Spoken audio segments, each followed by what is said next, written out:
So, hello mga Lods, mag-unboxing tayo ngayon ng ating charge controller. Kararating lang, so unbox natin. Solar charge controller.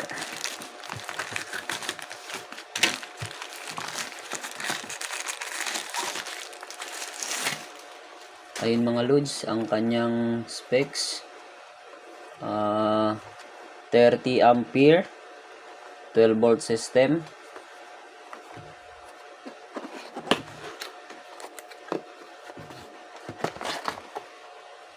Ayun mga Lods, napakaganda ng ating charge controller. So titingnan natin ang kanyang ito yung sa panel, negative, positive. Ito naman yung sa battery, negative, positive din. So ito naman yung kanyang mga button.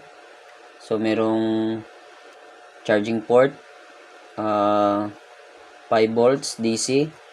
Pwede yan sa cellphone na phone charging. Tapos ito naman ang kanyang power rated voltage, 12 volt and 24 volts. Ang rated current 30 ampere. Tapos yung kanyang 12 volt system, nasa 390 watts na solar panel pwede. Pag 24 setup naman, 24 volt setup, 780 watts pwede. So ayan mga Lods, napakaganda niya, napakakinis.